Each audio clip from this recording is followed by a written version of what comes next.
Basic electronics के syllabus में हम लोग क्लासिफिकेशन ऑफ सेमीकंडक्टर्स देख रहे थे।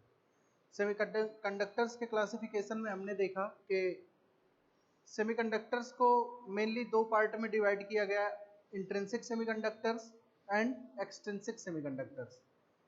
इंट्रिंसिक सेमीकंडक्टर्स में बताया मैंने कि एक्सट्रिंसिक सेमीकंडक्टर वो सेमीकंडक्टर है, सेमीकंडक्टर अपने प्योरेस्ट फॉर्म में इंट्रिंसिक सेमीकंडक्टर कहा जाता है, जिसमें सिंगल टाइप के ही एटम्स हों, ऐसे सेमीकंडक्टर को इंट्रिंसिक कहा जाता है।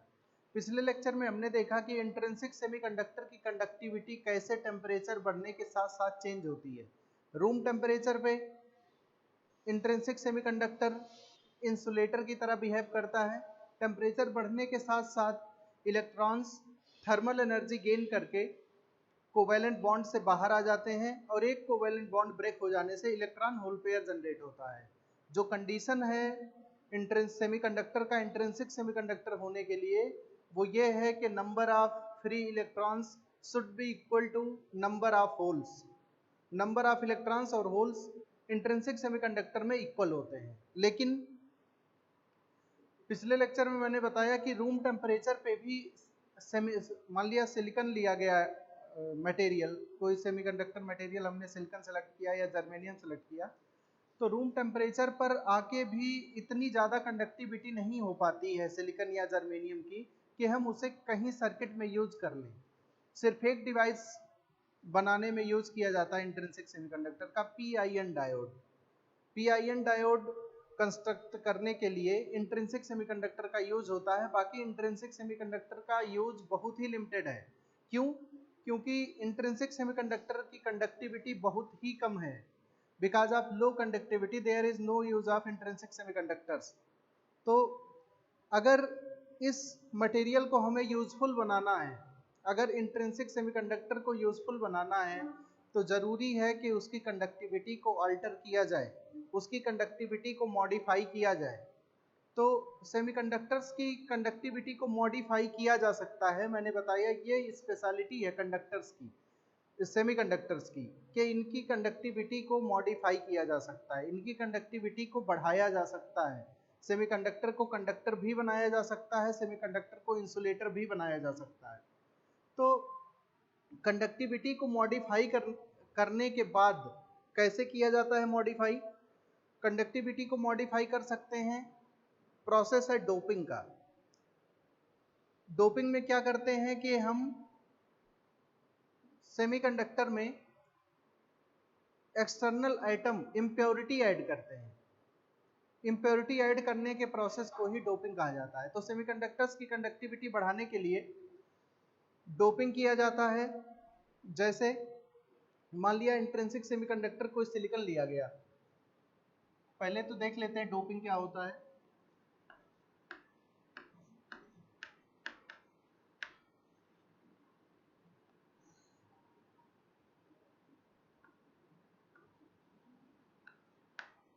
Doping is the process of adding impurity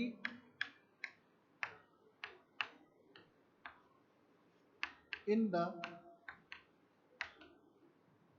semiconductor material।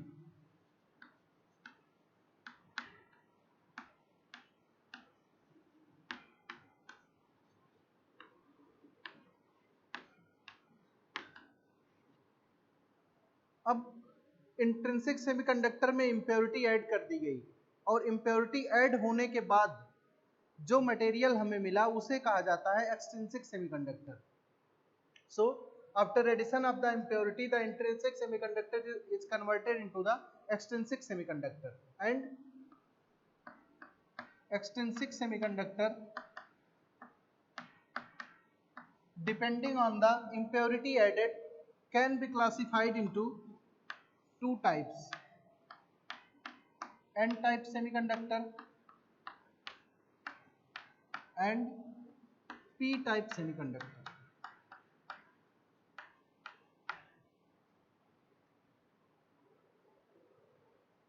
Depend करता है कि किस टाइप की इम्प्योरिटी ऐड की गई है। उस बेसिस पे सेमीकंडक्टर, एक्सट्रिंसिक सेमीकंडक्टर को दो पार्ट में डिवाइड किया जा सकता है, N type semiconductors and P type semiconductors. हमें कब मिलता है एन टाइप सेमीकंडक्टर और कब हमें पी टाइप सेमीकंडक्टर मिलता है, आगे देखेंगे। तो पहले देख लेते हैं कि एन टाइप सेमीकंडक्टर में किस टाइप के डोपेंट की डोपिंग की जाती है। एन टाइप सेमीकंडक्टर में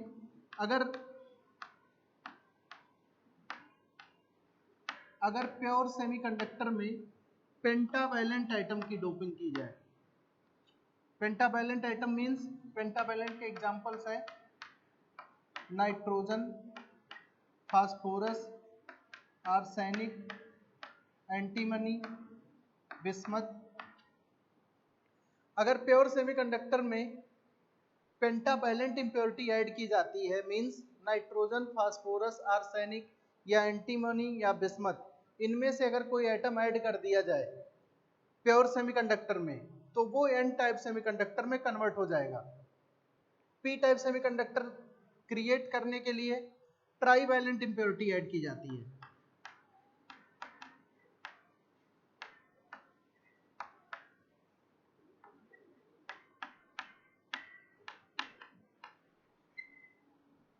एग्जाम्पल ट्राईवैलेंट इंप्योरिटी के, ट्राईवैलेंट का मतलब जिस एटम के आउटर सेल में 3 इलेक्ट्रॉन हो या जिसकी वैलेंसी 3 हो।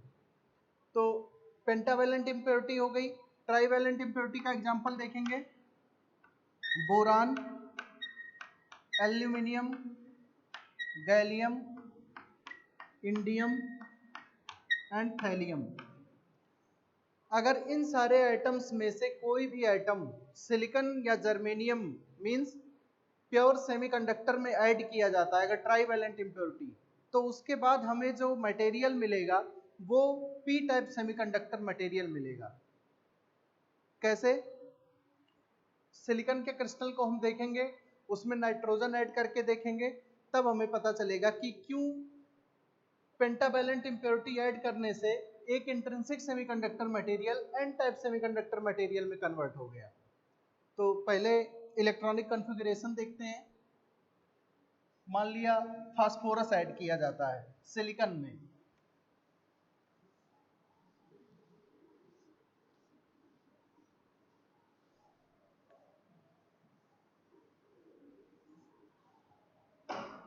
अगर सिलिकॉन में फास्फोरस ऐड किया जाता है,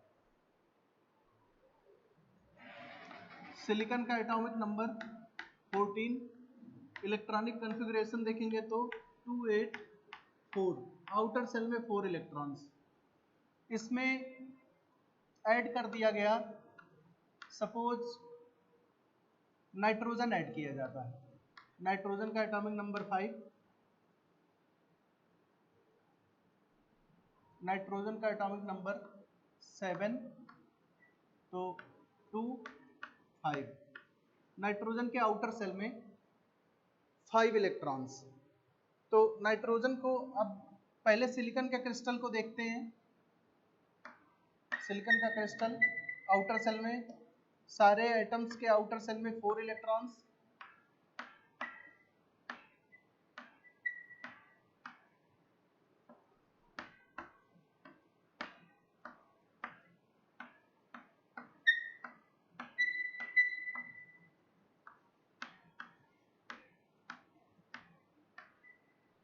सारे एटम्स के आउटर सेल में 4 इलेक्ट्रॉन्स। ये प्योर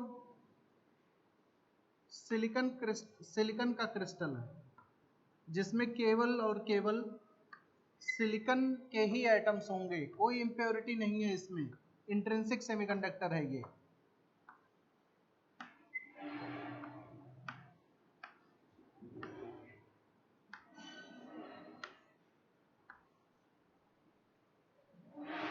सारे बॉन्डेड इलेक्ट्रॉन्स अपने नाइबर एटम से बॉन्डेड हैं। अब ये क्रिस्टल है प्योर सिलिकॉन का। अगर इस क्रिस्टल में हम नाइट्रोजन एटम ऐड करते हैं, नाइट्रोजन एटम के आउटर सेल में कितने इलेक्ट्रॉन? 5।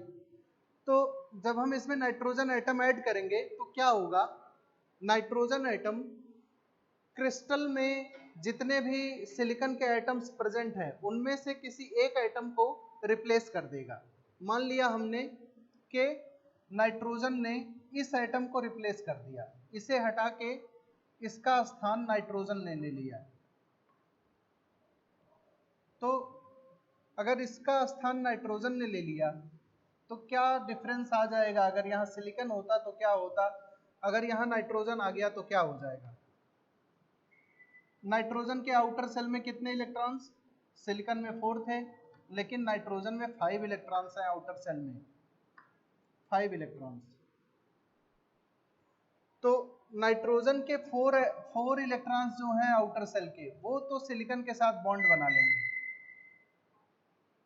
वो सिलिकॉन के साथ बॉन्ड बना लेंगे।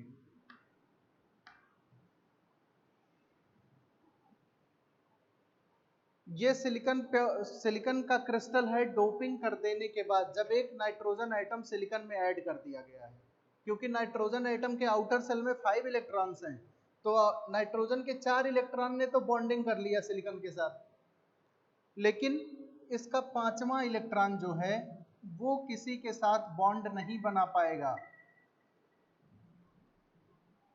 ये इलेक्ट्रॉन किसी के साथ बॉन्ड नहीं बना पाएगा, लेकिन अपने पेरेंट एटम से बॉन्डेड होगा।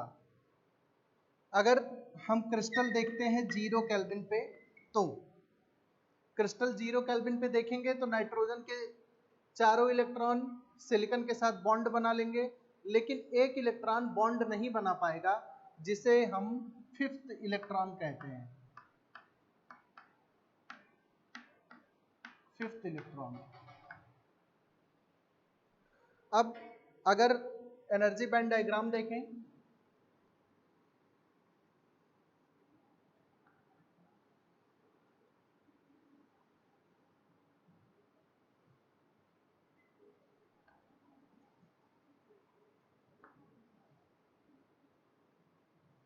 वैलेंस बैंड, कंडक्शन बैंड, और एग्जाम्पल क्योंकि सिलिकॉन का लिया गया है तो सिलिकॉन में 0 केल्विन पे एनर्जी बैंड गैप होता है 1.2 इलेक्ट्रॉन वोल्ट, और 0 केल्विन पे मैंने बताया था प्योर सेमीकंडक्टर में कंडक्शन बैंड एम्प्टी होगा, कोई भी इलेक्ट्रॉन फ्री नहीं होगा क्रिस्टल में मूव करने के लिए, इसलिए कंडक्शन बैंड एम्प्टी होगा।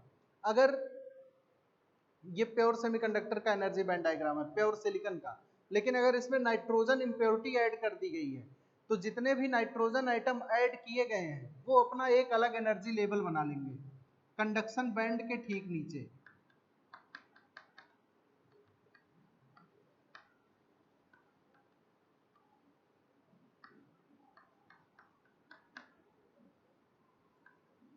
ये सारे नाइट्रोजन आइटम यहां आ जाएंगे।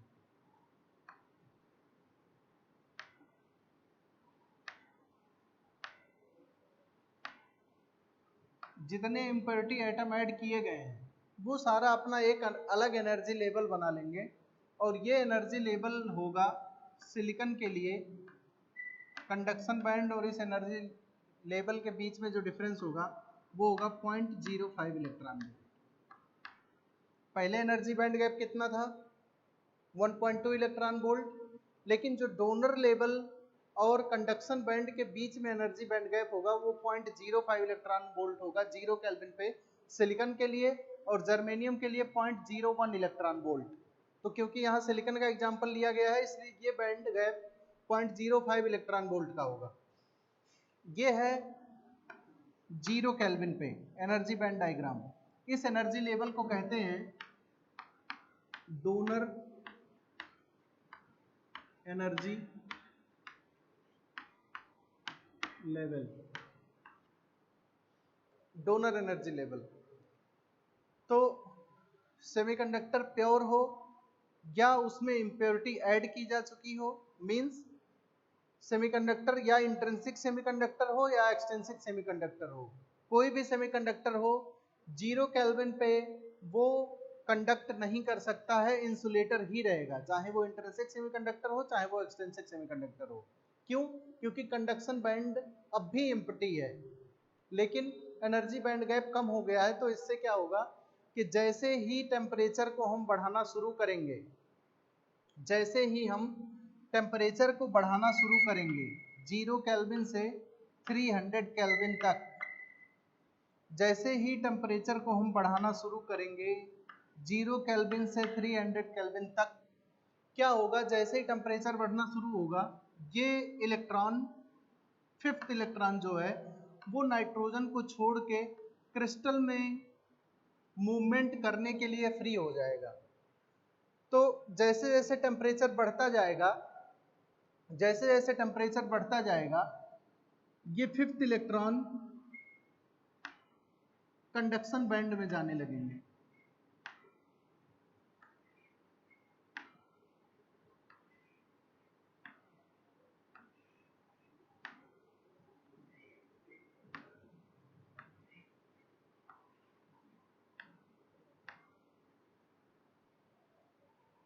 और 300 केल्विन पे आके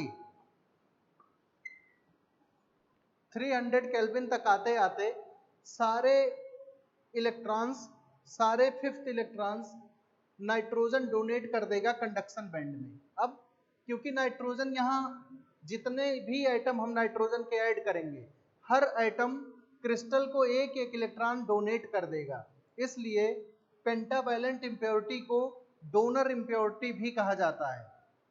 क्यों? क्योंकि नाइट्रोजन एक इलेक्ट्रॉन डोनेट कर रहा है क्रिस्टल को। अब ये जो प्रोसेस है डोनर एनर्जी लेवल से कंडक्शन बैंड में जाने का जो प्रोसेस है उसे कहते हैं डोनर लेवल आयनाइजेशन।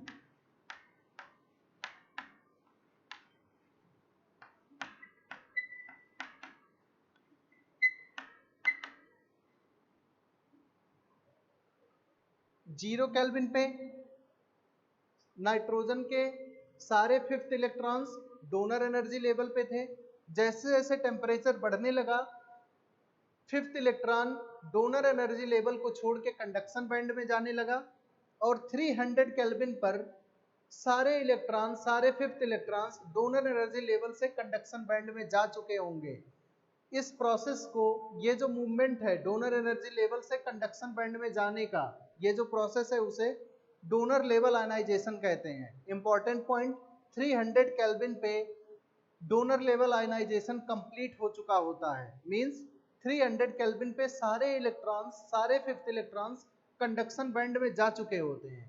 तो 300 केल्विन पे आके डोनर लेवल आयनाइजेशन कंप्लीट हो जाता है। अब क्या हुआ उस क्रिस्टल के साथ जो जिसकी कंडक्टिविटी बहुत ही लो थी, जिसमें फ्री चार्ज कैरियर्स बहुत ही कम थे। पहले जब प्योर सिलिकॉन था ये, तो इसमें फ्री चार्ज कैरियर्स बहुत ही कम थे, लेकिन जब इसमें नाइट्रोजन एटम की डोपिंग कर दी गई तो क्या हुआ, हमने जितने नाइट्रोजन एटम डोप किए क्रिस्टल में हमें उतना ही इलेक्ट्रॉन मिल गया।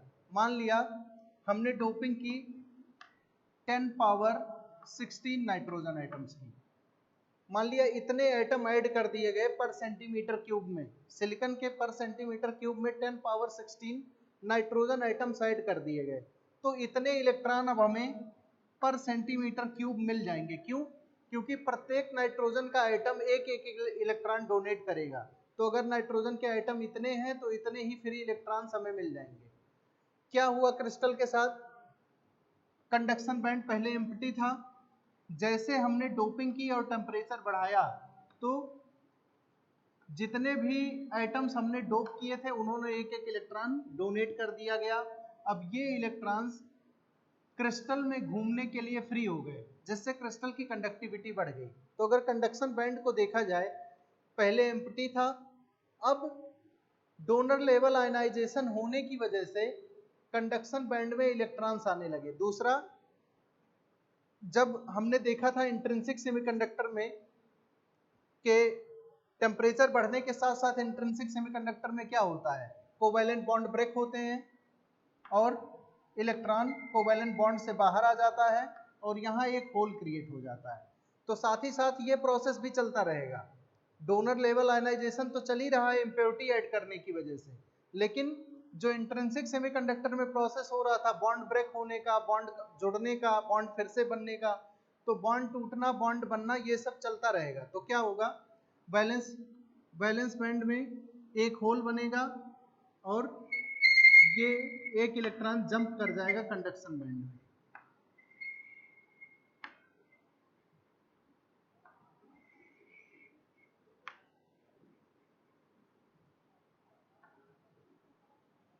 तो क्या हुआ, प्योर सिलिकॉन के क्रिस्टल में डोपिंग करने से क्या फायदा हुआ कि कंडक्शन बैंड में नंबर ऑफ फ्री इलेक्ट्रॉन्स दो कारणों से बढ़ रहे हैं। पहला, डोनर लेवल आयनाइजेशन होने की वजह से जो fifth electron donor energy level से कंडक्शन बैंड में जा रहा है। दूसरा, जो टेम्परेचर बढ़ने से थर्मल एनर्जी गेन करके इलेक्ट्रॉन वैलेंस बैंड से कंडक्शन बैंड में जा रहा है। तो इलेक्ट्रॉन बढ़ने का दो रीजन हो गया।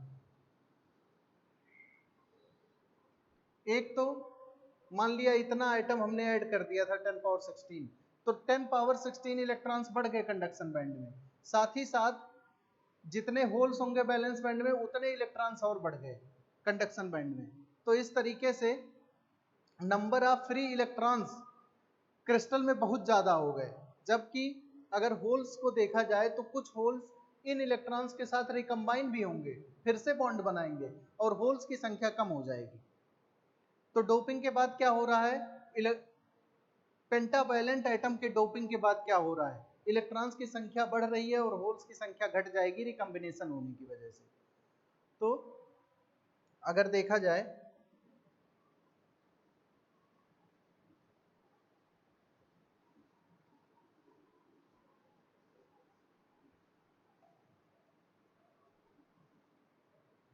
प्योर सिलिकॉन में पेंटावैलेंट एटम की डोपिंग की गई है, जिससे क्या हुआ,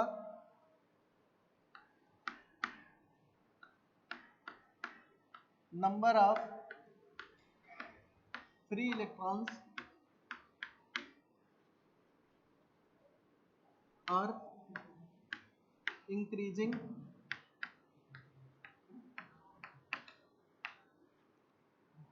while number of holes are decreasing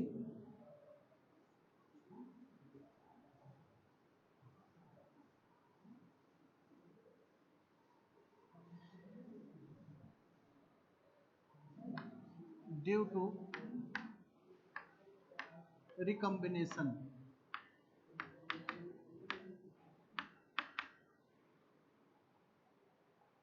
तो अगर प्योर सेमीकंडक्टर का,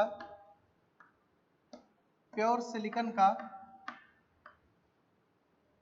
अगर एटॉमिक कंसंट्रेशन पहले इंट्रिंसिक कंसंट्रेशन Ni था, नंबर ऑफ फ्री इलेक्ट्रॉन्स मान लिया प्योर सेमीकंडक्टर में इतने थे, जब उसमें डोपिंग नहीं की गई थी तब फ्री इलेक्ट्रॉन्स प्योर सेमीकंडक्टर में Ni थे। लेकिन डोपिंग कर देने के बाद number of free electrons Ni से बहुत ज़्यादा हो गए और नंबर ऑफ होल्स, होल्स को P से डिनोट किया जाता है और इलेक्ट्रॉन्स को N से डिनोट किया जाता है। होल्स Ni से कम हो गए, क्योंकि मैंने बताया था प्योर सेमीकंडक्टर में, इंट्रिंसिक सेमीकंडक्टर में नंबर ऑफ होल्स और नंबर ऑफ इलेक्ट्रॉन्स इक्वल होते हैं, जिसे सेमीकंडक्टर का इंट्रिंसिक कंसंट्रेशन कहा जाता है। तो पहले कितने होल्स थे, Ni होल्स थे, कितने इलेक्ट्रॉन्स थे, नंबर ऑफ Ni इलेक्ट्रॉन्स थे। लेकिन डोपिंग हो जाने के बाद, आफ्टर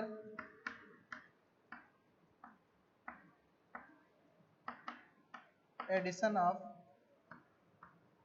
इम्प्योरिटी, इम्प्योरिटी ऐड करने के बाद जितने इलेक्ट्रॉन पहले थे अब उससे ज़्यादा इलेक्ट्रॉन हो गए क्रिस्टल में। क्यों? क्योंकि नाइट्रोजन के हर एक एटम ने एक एक इलेक्ट्रॉन डोनेट कर दिया क्रिस्टल को। और होल्स क्या हुआ, होल्स के साथ होल्स की संख्या कम हो गई, क्योंकि होल्स का रिकम्बिनेशन हो गया इलेक्ट्रॉन्स के साथ, तो होल्स की संख्या कम हो गई। तो जितना कंसंट्रेशन पहले था इलेक्ट्रॉन का अब उससे ज़्यादा हो गया, होल्स का जितना कंसंट्रेशन था अब उससे कम हो गया। इसीलिए इलेक्ट्रॉन्स को important point, N type semiconductor में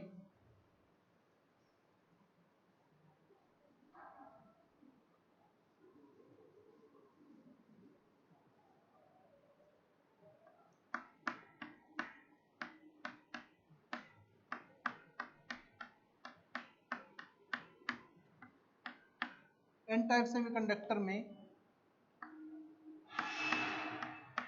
electrons are the majority charge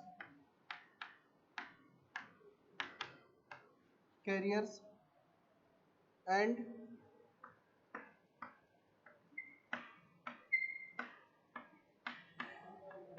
holes are the minority charge carriers.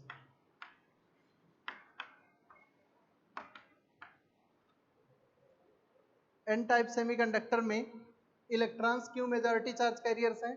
क्योंकि डोपिंग करने के बाद हमने जितने भी नाइट्रोजन एटम की डोपिंग की या जितने भी पेंटावैलेंट एटम की डोपिंग की प्योर सिलिकॉन में, उतने नंबर ऑफ फ्री इलेक्ट्रॉन्स हमको मिल गए। और होल्स के साथ क्या हुआ? होल्स का रिकम्बिनेशन हो गया। जो इलेक्ट्रॉन नाइट्रोजन ने डोनेट किया था उनमें से कुछ इलेक्ट्रॉन का रिकम्बिनेशन हो जाएगा होल्स का, और होल्स की संख्या कम हो जाएगी। तो क्योंकि इलेक्ट्रॉन्स, नंबर ऑफ इलेक्ट्रॉन्स बढ़ रहा है क्रिस्टल में डोपिंग के बाद और नंबर ऑफ होल्स कम हो रहे हैं, तो इलेक्ट्रॉन्स की संख्या बहुत ज़्यादा हो गई, होल्स की संख्या बहुत कम हो गई। इसलिए इलेक्ट्रॉन्स को ध्यान देने वाली बात है, एन टाइप सेमीकंडक्टर में इलेक्ट्रॉन्स को मेजॉरिटी चार्ज कैरियर्स कहते हैं, क्योंकि इलेक्ट्रॉन की संख्या बहुत ज़्यादा होती है, जबकि होल्स को माइनॉरिटी चार्ज कैरियर्स कहते हैं। अब क्रिस्टल को कैसे रिप्रेजेंट करेंगे? अगर हमें डायग्राम में दिखाना हो कि एन टाइप सेमीकंडक्टर कैसा होगा, एन टाइप सेमीकंडक्टर का डायग्राम हम कैसे दिखाएंगे, तो उसमें देखने लायक ये है कि जिस नाइट्रोजन ने या जिस पेंटावैलेंट एटम ने क्रिस्टल को एक इलेक्ट्रॉन डोनेट किया है, तो अगर कोई भी एटम इलेक्ट्रॉन डोनेट करता है, मान लिया नाइट्रोजन ने ही एक इलेक्ट्रॉन डोनेट कर दिया, 5 इलेक्ट्रॉन थे इसके पास, तो 4 इलेक्ट्रॉन ने तो बॉन्ड बना लिया था, लेकिन 5वें इलेक्ट्रॉन को इसने क्रिस्टल को डोनेट कर दिया था। तो अगर एक इलेक्ट्रॉन आउटर सेल छोड़ के चला जाता है तो इस एटम पे पॉजिटिव चार्ज आ जाएगा, इस एटम पे पॉजिटिव चार्ज आ जाएगा।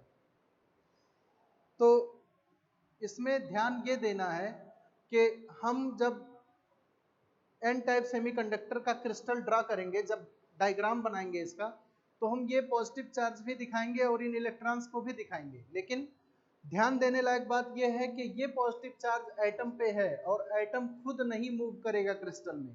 ये पॉजिटिव चार्ज इमोबाइल है, because this positive charge can not move through the crystal. क्यों? क्योंकि ये एटम पे है पॉजिटिव चार्ज, एटम खुद नहीं मूव करता है। एटम ने जो इलेक्ट्रॉन डोनेट कर दिया है क्रिस्टल को, वो इलेक्ट्रॉन मूव करेगा क्रिस्टल में, ये एटम खुद नहीं मूव करेगा। तो हम पॉजिटिव चार्ज को शो तो करेंगे डायग्राम में, लेकिन वो पॉजिटिव चार्ज मूव नहीं करेगा, वो पॉजिटिव चार्ज कंडक्शन में पार्टिसिपेट नहीं करेगा, कंडक्शन में पार्टिसिपेट करेगा ये इलेक्ट्रॉन। तो जितने इलेक्ट्रॉन होंगे क्रिस्टल में उतने हम पॉजिटिव एटम शो करेंगे, प्लस कुछ इलेक्ट्रॉन्स जो थर्मल एनर्जी गेन करके बॉन्ड ब्रेक करके निकल आए हैं उन इलेक्ट्रॉन्स को, और उतने ही होल्स को हम रिप्रेजेंट करेंगे। तो अगर एन टाइप सेमीकंडक्टर का क्रिस्टल देखा जाए तो वो दिखेगा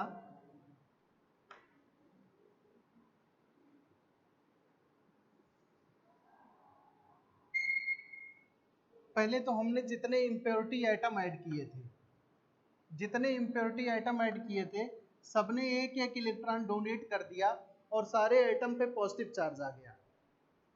तो पहले तो हम पॉजिटिव चार्ज दिखाएंगे, और ये वो चार्ज है, मैंने बताया ये चार्ज एटम पे है। क्योंकि ये चार्ज एटम पे है तो ये चार्ज मूव नहीं कर सकता है क्रिस्टल में। क्यों? क्योंकि एटम अगर खुद चलेगा तो क्रिस्टल डिस्ट्रॉय हो जाएगा। एटम मूव नहीं करता है, इलेक्ट्रॉन्स मूव करते हैं, क्रिस्टल में होल्स मूव करते हैं। ये पॉजिटिव चार्ज एटम पे है, इसलिए ये इमोबाइल चार्ज है। इमोबाइल आयंस, ये आयन है। लेकिन जितने डोपेंट हैं, जितने इम्प्योरिटी एटम्स हैं, सबने एक एक इलेक्ट्रॉन डोनेट किया है और ये इलेक्ट्रॉन क्रिस्टल में मूव करने के लिए फ्री है।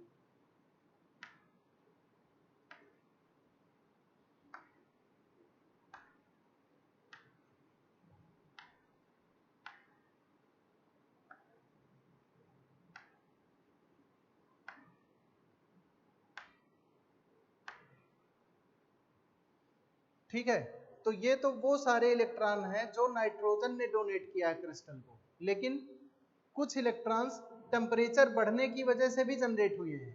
टेम्परेचर बढ़ने की वजह से जितने इलेक्ट्रॉन्स जनरेट होंगे उतने ही होल्स जनरेट होंगे। तो मान लिया टेम्परेचर बढ़ने की वजह से 1 2 3 और 4 इलेक्ट्रॉन जनरेट हुए हैं, तो उतने ही होल्स भी होंगे।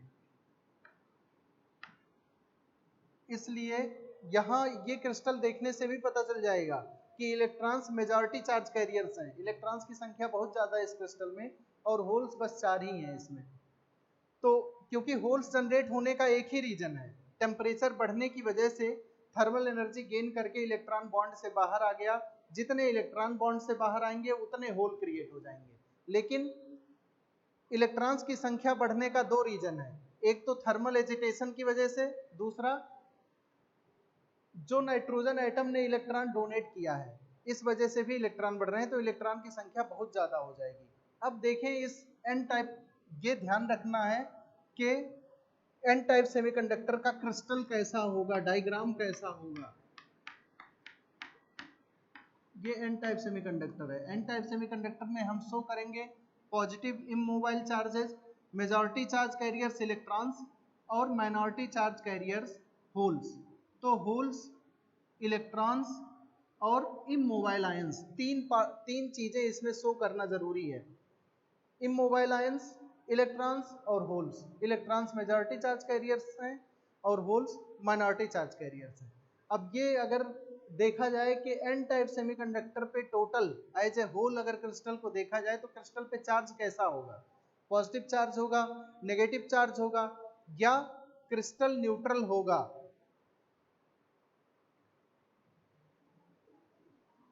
एन टाइप सेमीकंडक्टर पे अगर क्रिस्टल एज ए होल देखा जाए तो उस पे चार्ज कैसा होगा, पॉजिटिव चार्ज होगा, नेगेटिव चार्ज होगा या न्यूट्रल होगा। N type semiconductor has positive charge